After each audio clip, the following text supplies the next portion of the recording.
Takže čau, já jsem Filip, jezdím za Finga Team a dneska bych se s vámi rád podíval na Hood Fingerboards.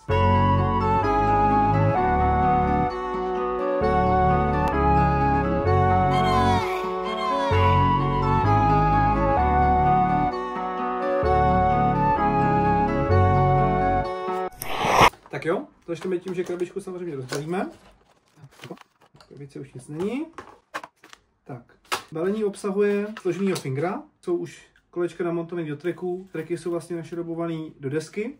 A jediné, co vlastně vy musíte udělat, je, že si nalepíte už ořezaný tape.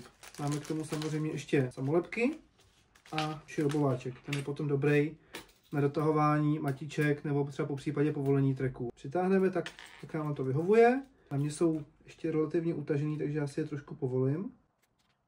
Tak, nalepíme tape. Ten tape je přímo už jako připravený ve tvaru desky. S tím, že začneme tady z té strany. Ten tape je malinko menší, to znamená, že fakt to dává skoro zároveň, ne, ale jako trošku dovnitř. Protože, jak vidíte, tak má všude už jako milimetr dovnitř.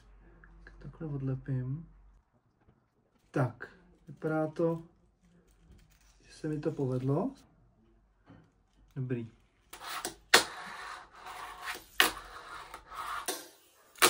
Ještě než se dostanu k nějakému testování fingra, tak bych vám na tomu řekl pár věcí, abych vysvětlil, proč vlastně vůbec tady mám tuto krabičku a zkouším jinýho fingra než Finga Fingerboards. Tak Hood komplety jsou vlastně distribuce Finga Fingerboards. Je to vlastně levnější alternativa kvalitního fingerboardu, to znamená jiná značka, jiná deska, ale je to v podstatě za nás nejkvalitnější levná varianta fingra. Pokud nechcete investovat do profesionální desky, tak tohle je podle mě nejlepší varianta na začátek. Máte už ležiskový kolečka, kvalitní tracky, desku, která si myslím, nebo aspoň zatím podle zpracování, co takhle koukám, na poměr ceny mi přijde kvalitní. Já to zkusím pořádně otestovat a jdeme na to.